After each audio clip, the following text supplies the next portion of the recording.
எல்லோரும் எப்படி இருக்கீங்க? நான் வந்து ரொம்ப சூப்பராக இருக்கேன். Welcome to Divya Balamurugan vlogs. இன்றைக்கி வந்து பார்த்திங்கன்னா ஃப்ரைடே, ஃப்ரைடே ஈவினிங் ரொட்டீன் தான் உங்கள்கிட்ட வந்து ஷேர் பண்ணிக்க போகிறேன். ஃப்ரைடே அப்படின்னால தெரியும் கன்ஃபார்ம்டாக வந்து பூஜை வந்து இருக்கும். இன்றைக்கி வந்து மகாலட்சுமிக்கு வந்து ஸ்பெஷல் பூஜை பண்ணலான்னு சொல்லி எல்லாமே வந்து ரெடி பண்ணி வந்து வச்சுருக்கேங்க. இது அந்த பூஜையோட ஃபுல் வீடியோ வந்து ஆல்ரெடி நான் வந்து அப்லோட் வந்து பண்ணிவிட்டேன். இப்போ வந்து சிம்பிளாக மட்டும் தான் உங்கள்கிட்ட வந்து காட்ட போகிறேன்.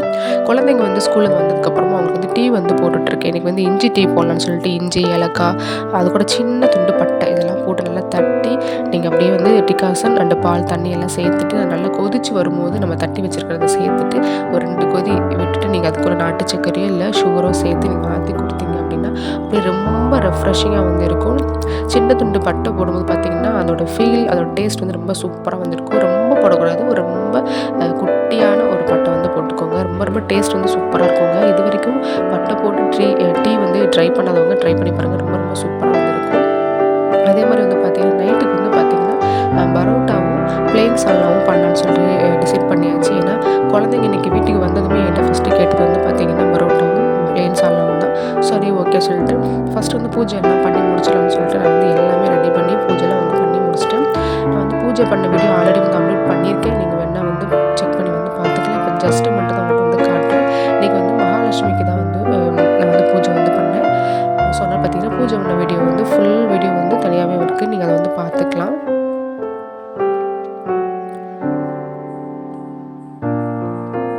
சும்மா சிம்பிளாக வந்து என்னால் வந்து என்ன முடியுமோ அதெல்லாம் வந்து வச்சுட்டு கொஞ்சம் ஃப்ரூட்ஸு, அப்புறம் ஏதாவது வந்து பானகம் இந்த மாதிரி ஏதாவது வந்து நெய்வேத்தியமாக வச்சுட்டு இன்றைக்கி வந்து பார்த்திங்கன்னா ஃப்ரைடே அப்படின்றதுல கன்ஃபார்ம்டாக வந்து உப்பு தீபம் வந்து ஏற்றுவேன்.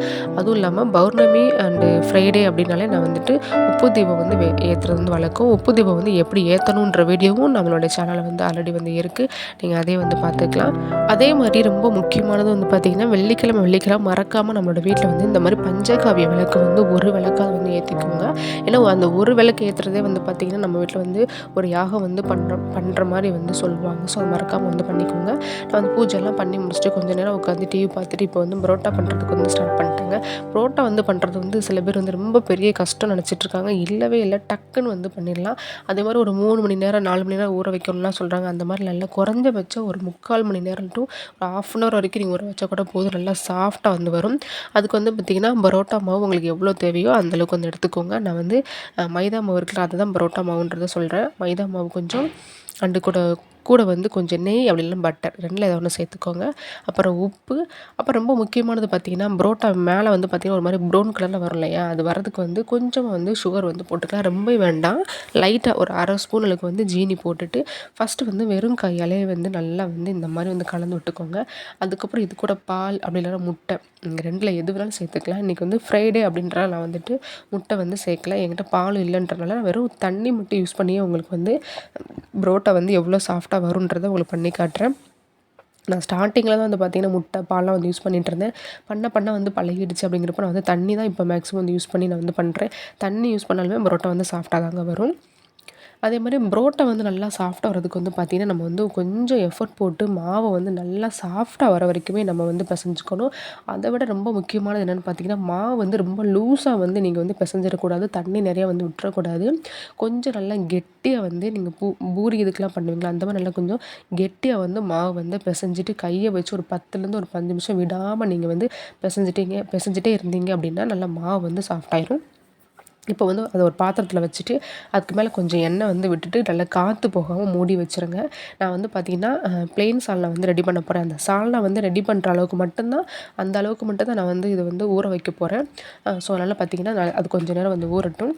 பிளெயின் சால்னா வந்து பண்ணுறதுக்கு பார்த்திங்கன்னா ஒரு பெரிய வெங்காயம் வந்து எடுத்திருக்கேன். இப்போ நாங்கள் எங்கள் 3 பேருக்குன்றனால குவான்டிட்டி வந்து கம்மியாக வந்து பண்ணுறேன். சால்னா பொறுத்த வரைக்கும் பார்த்திங்கன்னா நீங்கள் கம்மியாக பண்ணாலுமே வந்து நிறையா தான் வந்து வரும். ஸோ அதனால் வந்து நீங்கள் வந்து தாராளமாக வந்து எல்லா பொருளுமே கொஞ்சம் கம்மியாகவே கூட வந்து நீங்கள் வந்து போட்டுக்கலாம். நான் வந்து ஒரு பெரிய வெங்காயத்தை நல்லா வந்து அரைச்சி எடுத்திருக்கேன். அதே மாதிரி பார்த்திங்கன்னா தக்காளி அதையுமே வந்து அரைச்சி வந்து எடுத்துக்கிறேன். கொஞ்சம் இஞ்சி பூண்டு பேஸ்ட் இது எல்லாத்தையுமே வந்து ரெடி பண்ணி வந்து வச்சுக்கோங்க. இப்போ வெங்காயத்து கூட நான் வந்து இஞ்சி பூண்டு சேர்த்து வந்து அரைச்சி வந்து எடுத்துருவேன். பிளெயின் சால்னா கூடயே நீங்கள் வந்துட்டு சிக்கன் உங்கள்கிட்ட இருந்ததுன்னா சிக்கன் போட்டுக்கலாம். இல்லை வெஜிடபிள்ஸ் எதாவது ஆட் பண்ணால் கூட நீங்கள் கேரட், பீன்ஸ் இந்த மாதிரி ஏதாவது ஆட் பண்ணிக்கலாம். என்னை பொறுத்தவரைக்கும் கேரட் போடுறத விட ஒன்லி பீன்ஸோ இல்லை காலிஃப்ளவரோ இல்லை பட்டாணி இந்த மாதிரி போடுறது வந்து இன்னுமே நல்லாயிருக்கும். ஸோ இப்போ வந்து நம்ம வந்து சால்னா வந்து ரெடி பண்ணுறதுக்கு ஸ்டார்ட் பண்ணிடலாம். அதுக்கு வந்து ஸ்டவ் ஆன் பண்ணிவிட்டு ஒரு கடாய் வந்து வச்சுருக்கேன். அதில் கொஞ்சம் வந்து எண்ணெய் விட்டு பட்டை, கிராம்பு, ஏலக்காய், சோம்பு இதெல்லாம் வந்து போட்டு வந்து தாளிச்சுக்க போகிறேன். சால்னாவை பொறுத்த வரைக்கும் எண்ணெய் வந்து கொஞ்சம் அதிகமாகவே விட்டுக்கலாம். அதுவும் முக்கியமாக வந்து கடலெண்ணெயோட நீங்கள் வந்து சால்னா பண்ணும்போது இன்னும் டேஸ்ட் வந்து ரொம்ப சூப்பராக வந்து இருக்கும். ஸோ அதனால் உங்கள்கிட்ட கடலெண்ணெய் இருந்தாலும் யூஸ் பண்ணிக்கோங்க. அப்படின்னா நீங்கள் எப்போவும் எண்ணெய் ஆயில் வந்து நீங்கள் இதுக்கு யூஸ் பண்ணுவீங்களோ, சமையலுக்கு யூஸ் பண்ணுவீங்களோ அதில் வந்து சேர்த்துக்கோங்க. என்கிட்ட இருக்கக்கூடிய அந்த ஸ்பைசஸ்லாம் வந்து எல்லாமே வந்து கொஞ்சம் கொஞ்சமாக வந்து சேர்த்துருக்கேன். இது எல்லாமே பொரிஞ்சு வந்ததுக்கப்புறம் வந்து பார்த்திங்கன்னா என்கிட்ட நான் இப்போ அரைச்சி வச்சுருக்கிற வெங்காயம், பூண்டு, இஞ்சி பூண்டு இருக்கு இல்லையா, அந்த பேஸ்ட்டை வந்து ஆட் பண்ணிக்கலாம். நீங்கள் இந்த மாதிரி அரைச்சி போடும்போது சால்னா வந்து நல்லா திக்காக வந்து வரும். ஸோ அதனால தான் வெங்காயத்தோட பச்சை வாசனை போகிற வரைக்கும் நல்லா வந்து வதங்கணுங்க. அப்படி வதங்கி வந்ததுக்கப்புறமா ஒரு 2 தக்காளி வந்து ஒரு மீடியம் சைஸ் தக்காளி எடுத்து நல்லா வந்து இந்த மாதிரி பேஸ்ட் மாதிரி அரைச்சி வந்து சேர்த்துக்கோங்க. தக்காளியோட பச்சை வாசனை போகணும். போனதுக்கப்புறம் பார்த்திங்கன்னா சைடெல்லாம் வந்து கொஞ்சம் வந்து எண்ணெய் வந்து பிரிஞ்சு வரும். அந்த டயத்தில் வந்து நம்ம மசாலா வந்து சேர்த்துக்கலாம். இது கூட கொஞ்சமாக வந்து ஒரு 1/4 ஸ்பூன் அளவுக்கு மஞ்சள் தூள், வீட்டில் அரைச்ச குழம்புத்தூள் வந்து ஒரு டேபிள் ஸ்பூன் அளவுக்கு வந்து சேர்த்துக்கிறேங்க. அதே மாதிரி வந்து பார்த்திங்கன்னா சிக்கன் குழம்பு பவுடர், இந்த சால்னாக்கு டேஸ்ட் தரக்கூடியதே வந்து பார்த்திங்கன்னா இந்த சிக்கன் குழம்பு பவுடர் தான். நான் வந்து திருப்பதி தான் வந்து யூஸ் பண்ணுறேன். என்னை பொறுத்த திருப்பதி வந்து ரொம்ப சூப்பராக வந்து இருக்குது. அதுவும் வந்து பார்த்திங்கன்னா ஒரு 1 1/2 ஸ்பூனுக்கு வந்து சேர்த்துட்டு நல்லா வந்து கலந்து விட்டுக்கோங்க. இந்த மசாலோட பச்சை வாசனை வந்து போகட்டும். அதுக்கடையில் வந்து சால்னாக்கு ஒரு பேஸ்ட் வந்து ரெடி பண்ணணும். அதுக்கு வந்து பார்த்திங்கன்னா தேங்காய், அப்புறம் நிலக்கடலை அண்டு கொஞ்சம் வந்து கசகசா, இது எல்லாத்தையுமே வந்து பார்த்திங்கன்னா தண்ணி விட்டு நல்லா விழுதாக வந்து அரைச்சிக்கணும். அந்த பேஸ்ட் வந்து நம்ம வந்து ரெடி பண்ணி வந்து வச்சுக்கலாம். கடலைப்பருப்பு வந்து 1 டேபிள் ஸ்பூனும், கசகசா வந்து ஒரு 1/2 டீஸ்பூனும் வந்து சேர்த்துக்கோங்க. ரொம்பவும் வேண்டாம், இல்லை ரொம்பவே வந்து ஸ்மெல் அடிக்கிற மாதிரி இருக்கும். இப்போ பார்த்தீங்கன்னா அந்த தக்காளி, வெங்காயம், மசாலா எல்லாமே நல்லா பச்சை வாசனை வந்து போயிருக்கு. இந்த டயத்தில் வந்து ரொம்ப முக்கியமானது இந்த சால்னாக்கு வந்து திக்னஸ் கொடுக்கக்கூடிய ஒரு சீக்ரெட் ரெசிபி என்னென்னு பார்த்தீங்கன்னா கடலை மாவு. அதை வந்து ஒரு ஸ்பூன் அளவுக்கு வந்து எடுத்துகிட்டு நல்லா தண்ணி ஊற்றி நல்லா கலந்துக்கோங்க. அதை இந்த ஸ்டேஜில் வந்து சேர்த்துக்கோங்க. சேர்த்துட்டு வேணுன்ற அளவுக்கு இந்த சால்னாக்கு வேணுன்ற அளவுக்கு தண்ணி சேர்த்து கொஞ்சம் நேரம் வந்து கொதிக்க விடுங்க. அந்த கடலை மாவோட பச்சை வாசனை வந்து போகணும். நீங்கள் ஹோட்டல்லலாம் பார்த்துருப்பீங்க, அவங்களோட சால்னா மட்டும் எப்படி வந்து இவ்வளோ திக்காக இருக்குது அப்படின்றது அதுக்கு ரீசனே வந்து பார்த்தீங்கன்னா கடலை மாவு தான். அதுவும் இந்த ஸ்டேஜில் வந்து ஆட் பண்ணும்போது அந்த கடலை மாவோட ஸ்மெல் வந்து வராது. குழம்புமே வந்து பார்த்திங்கன்னா சால்னாவுமே நல்லா திக்காக வந்து வரும். ஸோ கடலை மாவு சேர்த்துட்டு கொஞ்சம் உப்பு சேர்த்துட்டு வேணுன்ற அளவுக்கு நான் வந்து தண்ணி வந்து சேர்த்துக்கிறேங்க. தண்ணி சேர்த்துட்டு கொஞ்சம் வந்து கொதிக்க விடுங்க. அந்த கடலை மாவோட ஸ்மெல் போனதுக்கப்புறமா நம்ம வந்து தேங்காய், நிலக்கடலை, கசகசா சேர்த்து அரைச்சிருக்கோம் இல்லையா, அந்த பேஸ்ட்டு வந்து ஆட் பண்ணிக்கலாம். ஆட் பண்ணிவிட்டு நல்லா கலந்து விட்டுட்டு மறுபடியும் கொஞ்சம் நான் தண்ணி சேர்த்துக்கிறேன். நமக்கு வந்து சால்னா வந்து ரொம்ப திக்காக இருக்குது. ஸோ அதனால் கொஞ்சம் லைட்டாக வந்து தண்ணி வந்து சேர்த்துக்கிறேன். நீங்கள் வந்து எவ்வளோ தண்ணி சேர்த்தாலுமே நல்ல சால்னா வந்து திக்காகவே வந்து கிடைக்கும். ஏன்னா நம்ம வந்து கடலை மாவு அந்த தேங்காய் பேஸ்ட்லாம் சேர்த்துருக்கோம் பார்த்தீங்களா, அதனால.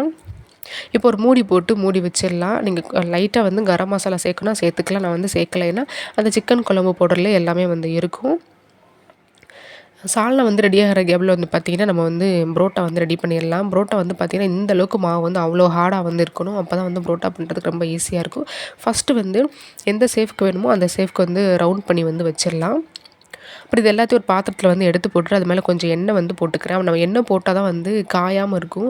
அப்புறம் மேலே ஃபுல்லாக காஞ்சிருச்சு அப்படின்னா புரோட்டா வந்து சாஃப்டாக வந்து வராது. ஸோ அதனால் புரோட்டா பொறுத்தவரைக்கும் எண்ணெய் வந்து கொஞ்சம் அதிகமாக தான் வந்து யூஸ் பண்ணுற மாதிரி இருக்கும். அதனால் வந்து பார்த்திங்கன்னா கொஞ்சம் நீங்கள் அதிகமாகவே வந்து யூஸ் பண்ணிக்கோங்க. இப்போ ஒவ்வொரு புரோட்டாவை நம்ம வந்து தேய்ச்சி வந்து எடுத்துக்க போகிறோங்க. நான் வந்து பண்ணுற மெத்தட் பார்த்திங்கன்னா எல்லாராலையும் ஈஸியாக வந்து பண்ணிட முடியும். ஃபஸ்ட்டு வந்து ஒவ்வொரு உருண்டையாக எடுத்து ஒரு மீடியம் சேஃபுக்கு வந்து நான் வந்து தேய்ச்சிக்குவேன். நான் பண்ணுறத நீங்கள் பாருங்கள், உங்களுக்கு ஈஸியாக வந்து புரியும்.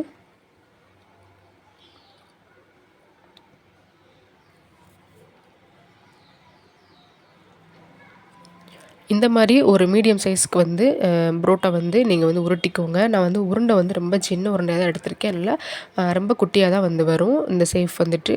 இதே மாதிரியே வந்து நம்மக்கிட்ட இருக்கக்கூடிய எல்லா புரோட்டா மாவையும் வந்து இந்த மாதிரி வந்து தேய்ச்சி வந்து எடுத்துக்கலாம். இப்போ கிட்டத்தட்ட வந்து பார்த்திங்கன்னா ஒரு 8லேருந்து 9 புரோட்டாக்கு வந்து வந்திருக்கு. ஸோ எல்லாத்தையும் இந்த மாதிரி ஒரே அளவாக வந்து தேய்ச்சி எடுத்துகிட்டு இது மொத்தத்தையும் ஒன்றா சேர்ந்து நம்ம வந்து அப்படியே வந்து சுருட்டிக்கணும்.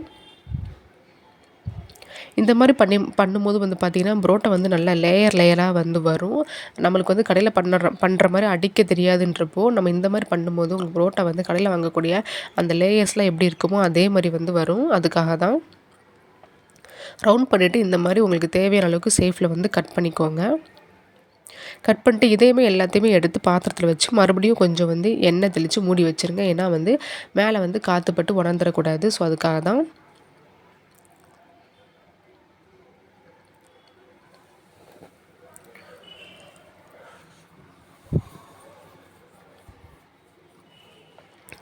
இப்போ நம்ம உருண்டை பிடிச்சி வச்சுருக்கோம் இல்லையா, அதுலேருந்து ஒரு பீஸ் எடுத்து நான் வந்து லைட்டாக வந்து தேய்ச்சிக்க போகிறேன். இப்போ தேய்ச்சிட்டதுக்கப்புறம் உங்களுக்கு வந்து காட்டுறேன் எவ்வளோ லேயர்ஸ் வந்து இருக்குது அப்படின்னு.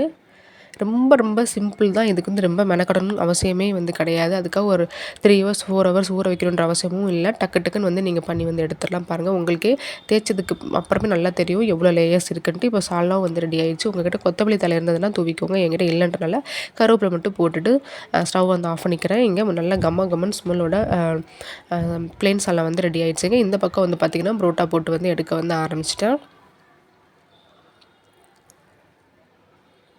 கொஞ்சம் 2 பக்கமும் திருப்பி திருப்பி போட்டு ஸ்டவ் வந்து ஒரு மீடியம் ஃப்ளேமில் வச்சுட்டு எண்ணெய் வந்து தடவிக்கிட்டே இருங்க. அப்படி இல்லைனா ரொம்பவும் வந்து ஹார்டாக இருக்க மாதிரி இருக்கும் புரோட்டா. ரொம்ப எண்ணெய் தடவலை அப்படின்னா ரொம்ப ஹார்டாக இருக்க மாதிரி இருக்கும். ஸோ அதனால் லைட்டாக நீங்கள் வந்து பிரட்டி போட்டு நல்லா வந்து தேய்ச்சிக்கோங்க. இப்போ ஒரு 4, 5 புரோட்டா சேர்த்ததுக்கப்புறமா அதை ஒன்றா வச்சு தட்டிட்டிங்க அப்படின்னா புரோட்டா வந்து ரெடி ஆயிருங்க. இப்போ புரோட்டா வந்து ரெடி ஆயிடுச்சு.